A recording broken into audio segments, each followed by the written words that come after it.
And then I'll get so excited about something that the excitement overwhelms me, and I just am in love with everything. Well, I'm not a poet. I'm just a woman. I want to go where culture is, like New York, or at least Connecticut or New Hampshire, where writers live in the woods. Get into those schools anyway. Do you ever wonder how, what story you're going to be in somebody else's life? You ever think about that? Ladybirds and gentlemen, nights and weekends, little women of all ages, and everyone else. Welcome to Glimpsing Greta, a Greta Gerwig movie podcast. I'm your host, Jay. Elvis is my Hitler. Usually this is where I would introduce my co-host, John, but I am once again solo tonight because I wanted to get this episode out as soon as possible. Originally we had a different episode planned for this week, but I recently got the chance to see Noah Baumbach's new film, White Noise, in theaters, and it stars Greta Gerwig, who is the subject of this bonus mini-series. The movie is debuting on Netflix tomorrow, so I wanted to take this chance and get out a bit ahead of the curve in this discussion. So, White Noise is, as I mentioned, a Noah Baumbach film. Noah Baumbach is Greta Gerwig's partner. It was written and directed by him, and it's based off of the novel by Don DeLillo. I have not read the book, so I can't really compare, but I have heard that they are very similar. And the film was produced by Baumbach, David Heyman, and Yuri Singer. And I bring this up because David Heyman is actually also a producer on Greta Gerwig's new upcoming Barbie movie. And this movie stars Adam Driver, Greta Gerwig, Don Cheadle, among others. And this is actually the fifth collaboration between Baumbach and both Greta Gerwig and Adam Driver. They're sort of two collaborative partners that he comes back to over and over again to be in his films. The cinematography is by Lowell Crowley, who is most well known for doing the cinematography for The Humans, one of my favorite movies of last year, The Devil All the Time, and Vox Lux. And we have music by Danny Elfman, who is of course a legendary composer, probably best known for his work with Tim Burton. And White Noise premiered at the Venice International Film Festival. It then had a limited theatrical release starting November 25, and I saw this movie in theaters as part of that limited release, and it is premiering tomorrow on Netflix, so perhaps it has already premiered if you are listening to this on a different date than the release day. And yeah, it tells the story of an American professor and his family who live in this college town in 1984, and their lives are interrupted when this major catastrophe forces them to evacuate. I'm going to keep this first part a little bit spoiler-free and just kind of give my general thoughts, and then I'll dive into the actual spoilers here. So, the novel has been one of those sort of classic, people love it, but it's also been considered unfilmable for a very long time. This isn't the first attempt to adapt it. There was an attempt by Barry Sonnenfeld, the production designer and director, who also coincidentally worked a lot with Tim Burton. He tried to do it in 2004. Michael Almereyda tried in 2016.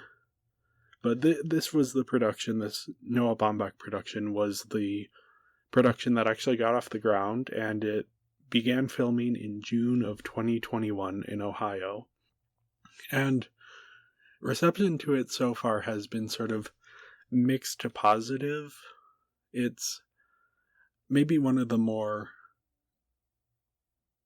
controversial of Baumbach's films, but critics have praised the performances and the visuals and the soundtrack, but kind of taken issue with the story, in particular this final third segment. It has, however, received several awards nominations already, including a Golden Globe nomination for Best Lead Actor in a Musical or Comedy. That's for Adam Driver, and It's actually, we'll talk about this later, it's a potential Oscar nominee for an original song. But yeah, to dive into my sort of spoiler-free thoughts, I went into this movie a little bit trepidatious. I had seen a lot of people sort of giving it negative reviews, so I was really surprised by how much I liked it.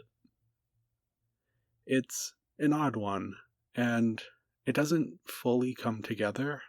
There's sort of, the story is divided into 3 segments, and the 3 segments never quite weave together finely, but the more I have sat with this movie since seeing it, the more it has just sort of like stayed with me, to the extent that, like, right now, I would say it's maybe makes my top 10 for the year in terms of movies.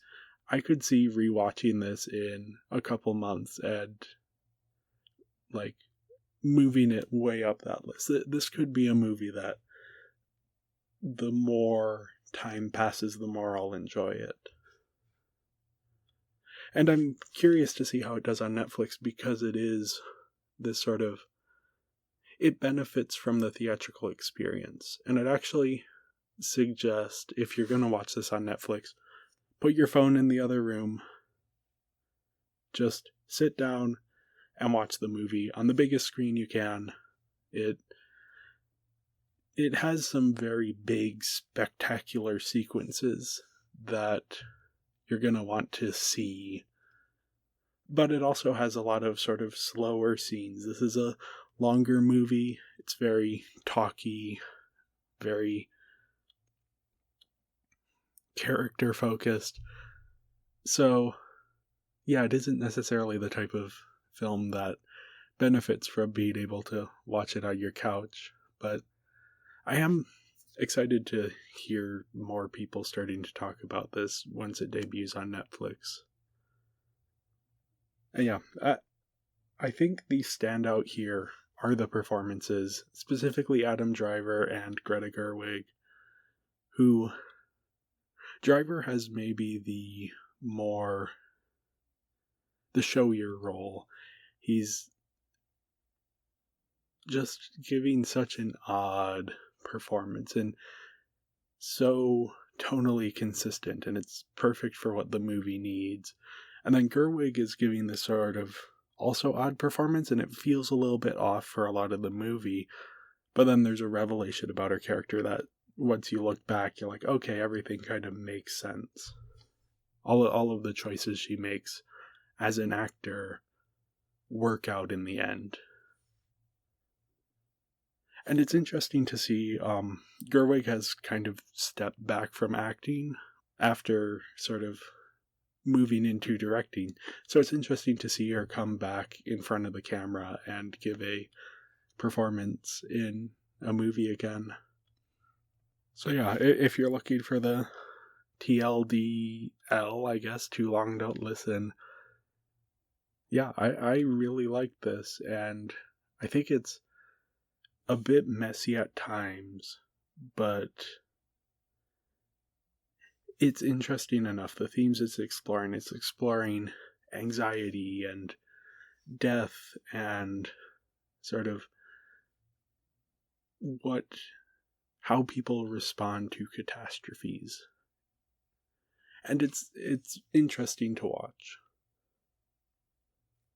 But I don't expect it will be the type of film that everyone will enjoy. So now I want to dive a little bit more in. So this is going to be, I'm going to spoil the movie from this point out. So if you haven't seen it yet, I would recommend going to watch it. Again, it will be available on Netflix soon.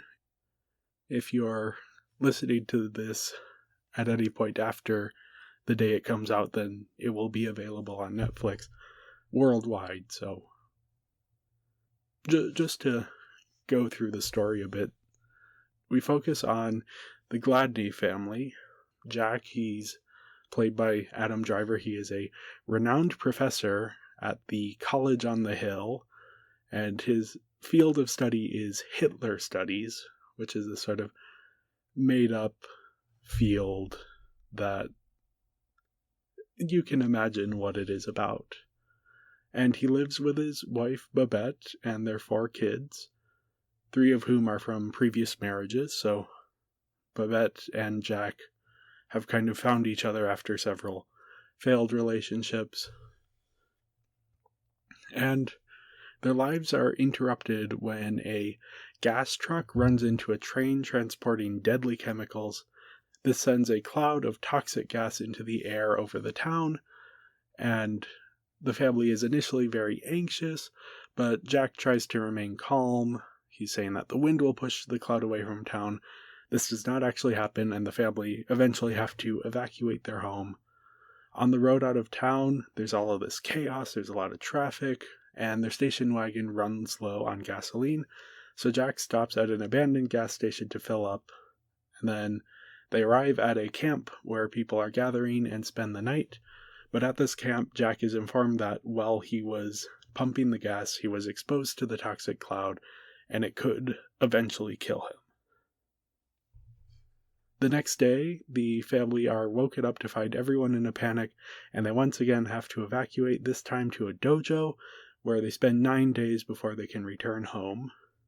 And there's sort of a break in the movie here where we jump ahead a little bit of time, and everyone's sort of returning to normal, but the effects of the catastrophe have still kind of... We're still seeing that this catastrophe has changed things a little. Jack is worried about the effects of the toxic chemicals on his body. There isn't anything yet, but he sort of has this nagging fear in the back of his head. And then Babette is displaying signs of depression and anxiety, just sort of acting odd compared to how she was in the beginning of the film. And with the help of Denise, who's Babette's eldest daughter, Jack finds out that Babette has been taking a mysterious pill called Dylar. And Babette confesses that she had been taking the experimental drug to try and calm her anxieties about death. She's been taking these from before when the film started up until this catastrophe. And she also reveals that she has been trading sexual favors in order to get the drugs. But unfortunately, the pills haven't worked for her, and the toxic cloud has just kind of exacerbated her anxieties, which is why she has been sort of acting odd. And Jack is obviously very upset by this, and he actually seeks out the Dylar supplier, who is in a motel, and Jack sort of shoots him in a jealous rage, although it's not really rage at that point. But while he's trying to stage the scene to make it look like a suicide, he puts the gun in this supplier's hand, and Babette shows up, and turns out that the guy wasn't dead, and he shoots Jack and Babette both non-fatally. They're only slightly grazed, and they take the Dylar supplier to a hospital after convincing him that he was responsible because he was high on these drugs. So very suggestible.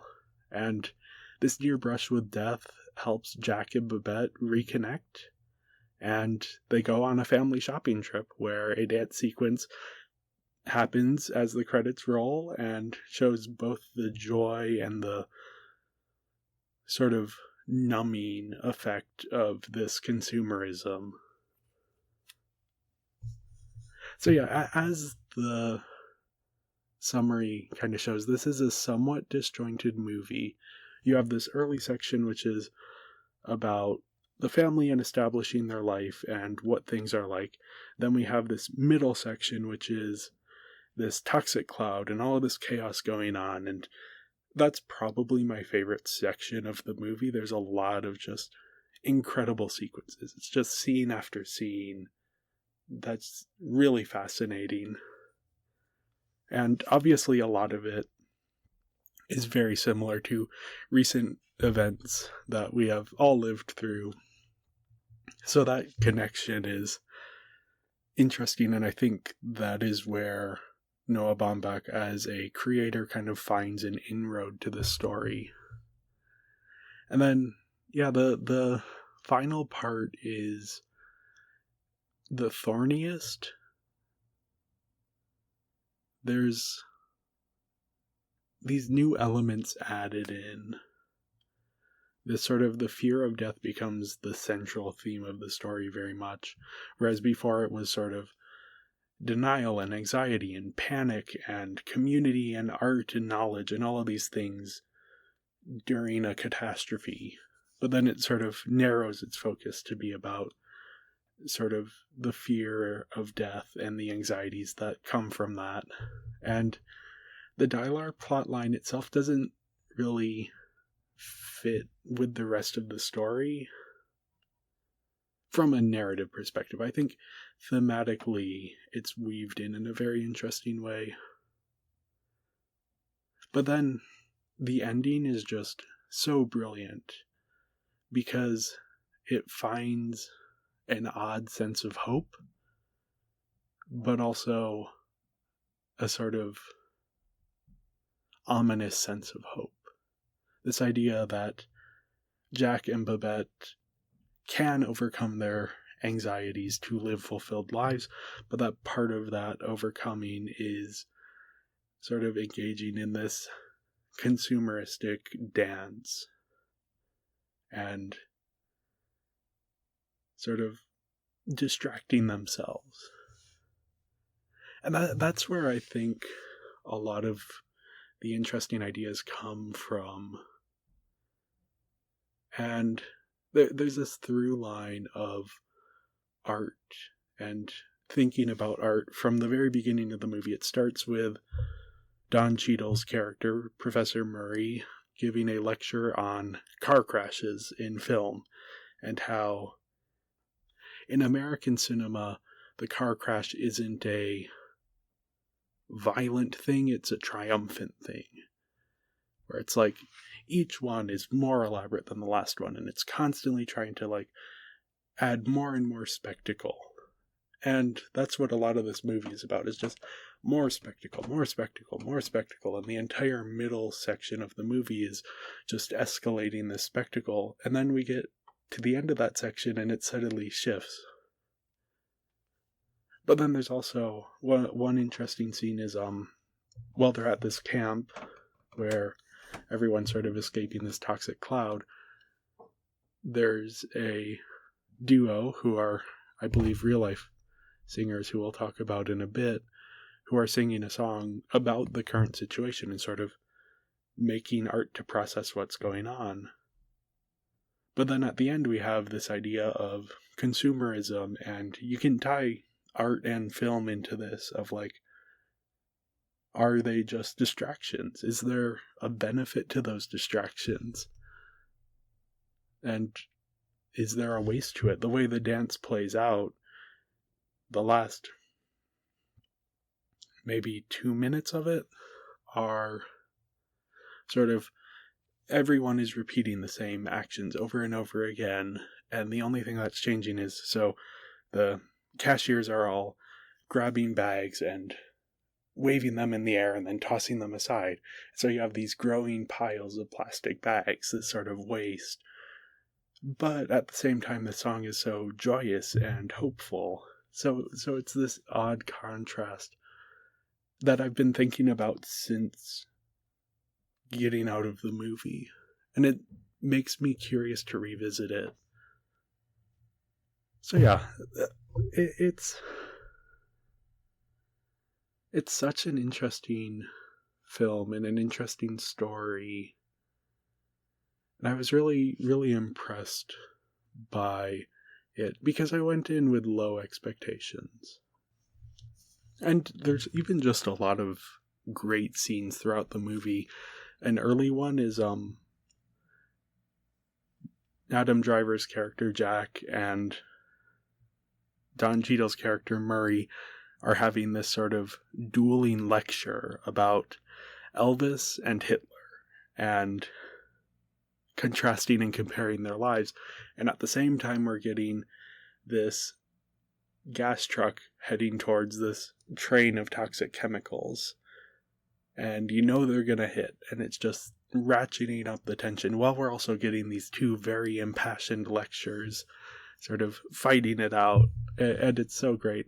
And then in the middle section we just have absolute banger after absolute banger. We have this sort of the early panic of this toxic cloud coming, then we have this evacuation scene, and then they're stuck in traffic on the freeway and chaos happens and it becomes very tragic very quickly. And then this gas station scene where it's just like the way everything is shot and framed is just so perfect so that you understand how dire the situation is without the characters understanding it.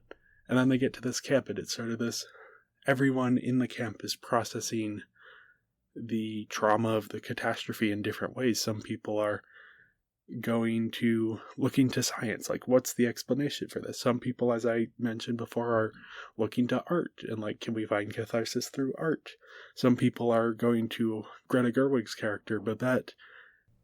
She's sort of reading these tabloids with sort of these big supernatural claims, and yeah, it's just so interesting to see. And then even later on when they get to this dojo, well, actually before even the scenes I mentioned, as they're sort of driving out to this camp, there's just this incredible shot of this toxic cloud, and it's sort of grown, and there's lightning framing it, and there's helicopters flying around it, and it's just phenomenal. And then we get to the dojo later on, and there's this sort of scene that sort of tackles the idea of these rulers sort of taking advantage of chaos to spread ideology. And then in the third act, we once again have a ton of great scenes. I think the entire exchange between Driver and this Dylar dealer, whose name is Arlo Shell, and then Babette shows up, and then they go to this hospital that's run by like atheist nuns, and it's just so odd.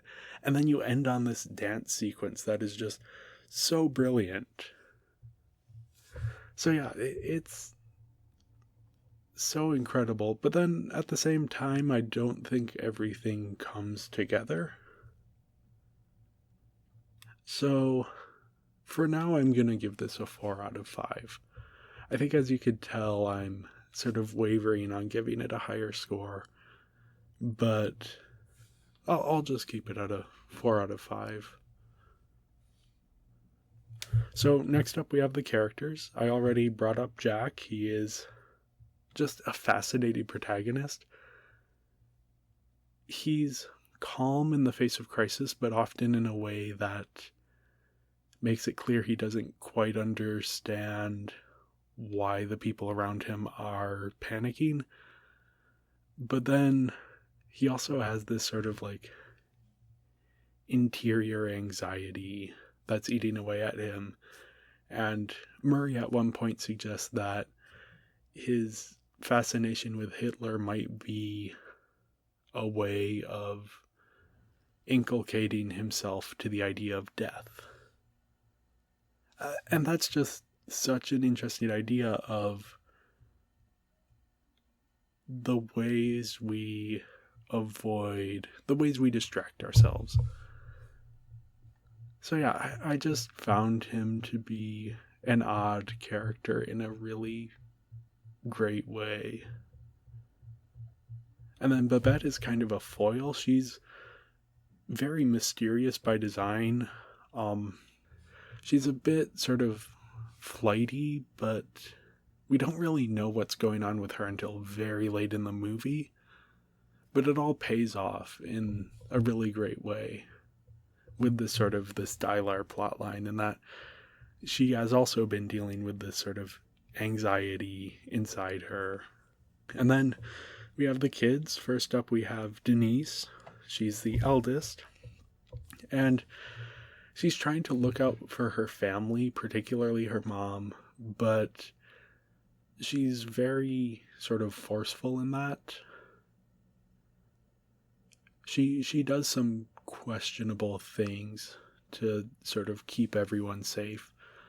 And I like that the movie establishes that she's doing these things out of love, no matter how mean they seem at the time. There's sort of this argument she gets in with Babette about chewing gum. But this idea that Denise is sort of like looking out for everyone, but she doesn't always understand how to do it.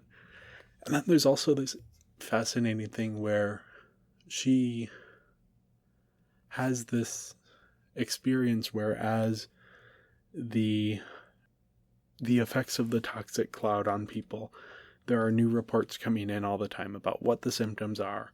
It's like, oh, it's sweaty palms. Oh no, it's changed to vomiting. And Denise displays a lot of these symptoms as they show up. Sort of this mimetic response. So, yeah, I just thought she was an interesting character. And then the second oldest kid is Heinrich. He is the scientifically minded one. He is hungry for knowledge and eager to stay on top of things. So as the situation with this toxic cloud is developing, he's the one who is sort of listening to the radio, keeping an eye. He has binoculars and he's on the roof of the house. And there's a complexity to it, though. He's not just a smart character, because his desire for knowledge leads him to cling to every scrap of information, even making speculations that aren't necessarily entirely based in fact. And after the crisis, his speculations actually become a bit more strange and odd. And yeah, you don't usually when you have the smart kid, they're sort of like this precocious know-it-all. But with Heinrich, it's made very clear that, like, he doesn't actually know everything, and he is both able to calm people by bringing knowledge to the table, but then also able to sort of use that to speculate about things that may not be true.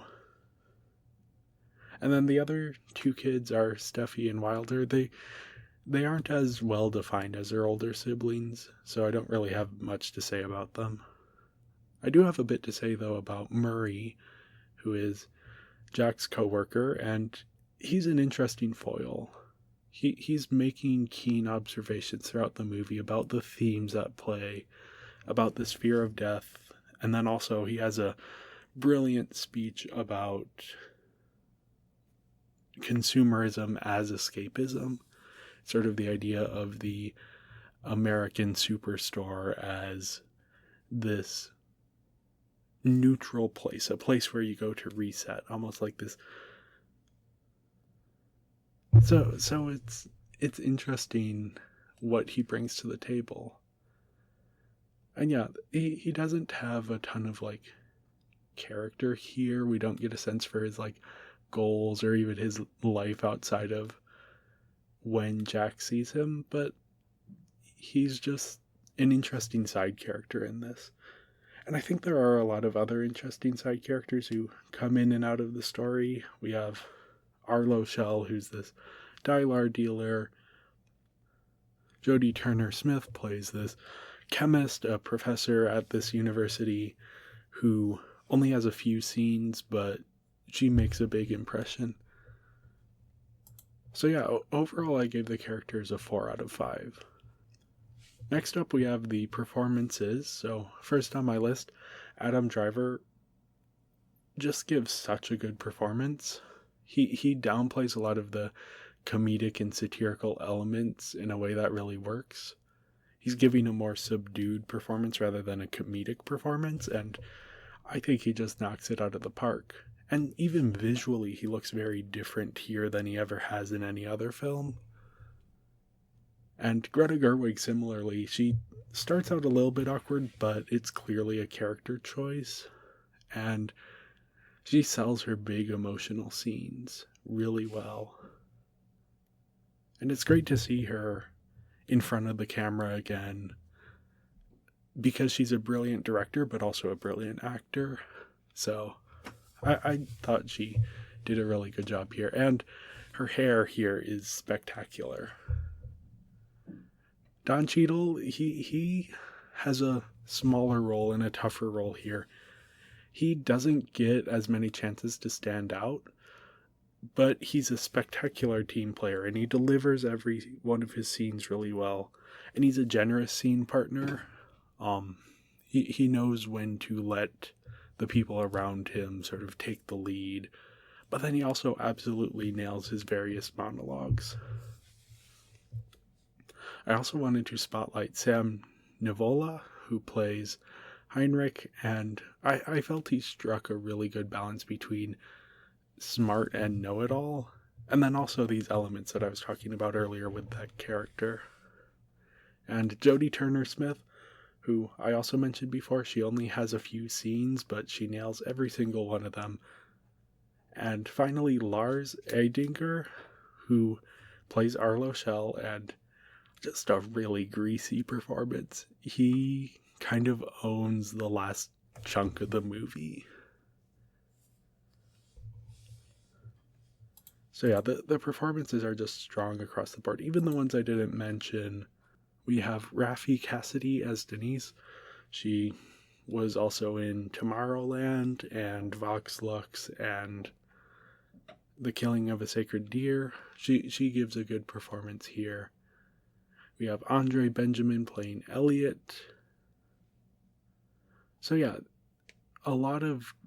Oh, and Sam Nivola, his actual sister, May Nivola, plays Steffi, the youngest of the girls in this family.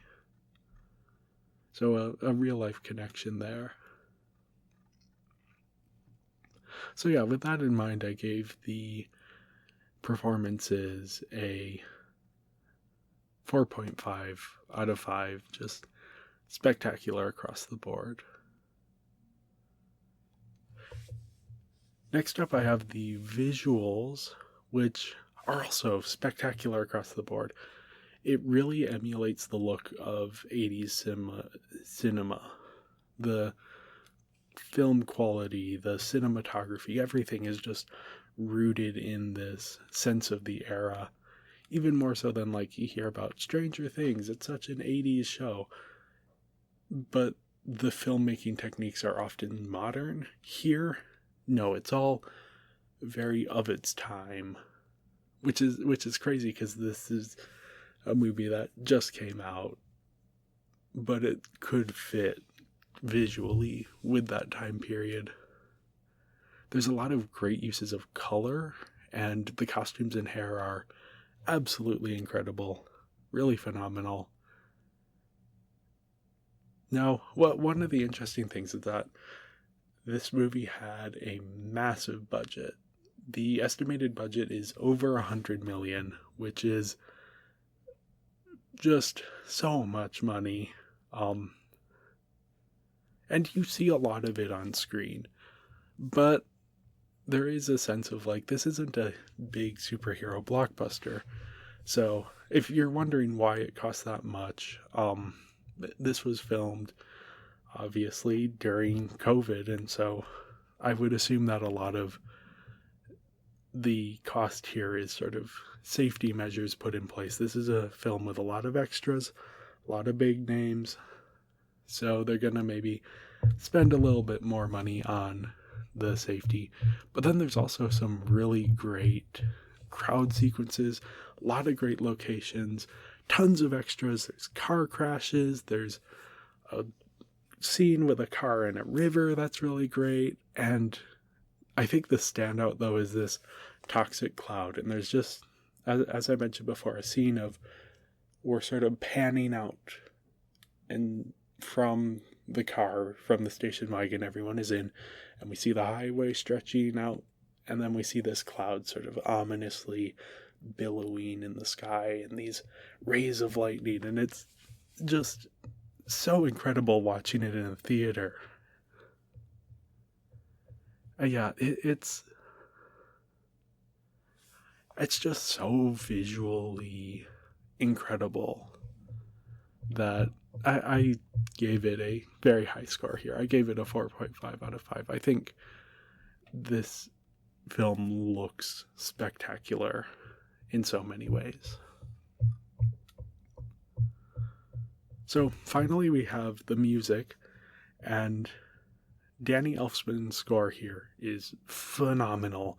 He's mixing styles and techniques in a way that suit the shifting genres and tones. It ties everything together as much as anything can tie everything together here. Then in terms of original songs, we actually have 2 original songs. The first one is The Cloud is Coming by Dean Wareham and Britta Phillips. And it's placed at just the right point in the story, where it's describing a lot of feelings and ideas and emotions that these characters are obviously going through. And I just love the idea of art in sort of these big crises, trying to make sense of what's going on. And that's very much what this song is. It's just kind of like describing what's been happening and then also trying to process it at the same time. And I find that fascinating. Again, this is a film that was filmed during COVID. And so much of this middle section is about what early COVID was like. And then the ending, the last third, is sort of getting into these latent anxieties that have continued as we've gotten a few years from the start of the COVID pandemic, and sort of how everything has gone back to normal, but everything feels off.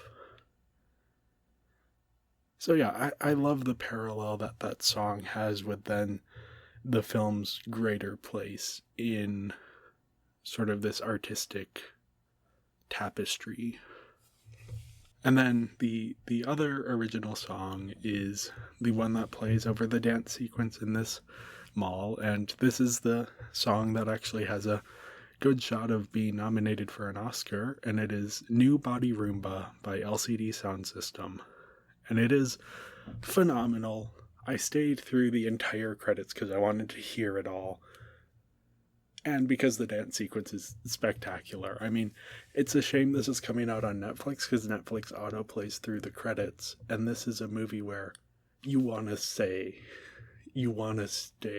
till the end of the credits. And again, like the other song, this is dealing with these ideas that the movie is dealing with, of sort of like consumerism as a distraction. Is that good? Is that bad? Is there good and bad in there? And it's just spectacular. I mean, it sends you home on the exact right note. And I've been listening to it since getting out of the movie because it's just so great, and it leaves you on a high note. So yeah, I gave the music a 4.5 out of 5. Again, spectacular across the board. And that leaves me with a final score of 21.5 out of 25, or 4.3 on our 5-point scale. Easily, currently, of the 2 movies that we've covered for this Glimpsing Greta series, this makes the top of my list so far. We'll see if it gets unseated. There's a lot of good Greta Gerwig movies we have yet to cover, so. But yeah, I was blown away in so many ways. And I'm excited to watch it again when it premieres on Netflix and to read other people's responses, because this has been getting a wide variety of responses. And the themes at play are sort of thornier, and it has sort of a nuanced perspective. It doesn't necessarily take a strong stance in a lot of the things it's talking about. So yeah, thank you everyone for listening. Make sure to follow us on social media. We are Binging Barbie Podcast on Instagram, at Binging Barbie on Twitter, and Binging Barbie, a Barbie movie podcast on Letterboxd. There you can find an up-to-date list of all of our rankings, both for Barbie movies and for Greta Gerwig films. We will be back next week to continue with this Glimpsing Greta series with an episode on Frances Ha. Then we'll be taking a bit of a break from our Glimpsing Greta stuff and returning to our regular schedule of Barbie movies. We will be covering Barbie Princess Charm School. So you can look forward to that one. And thank you all for listening.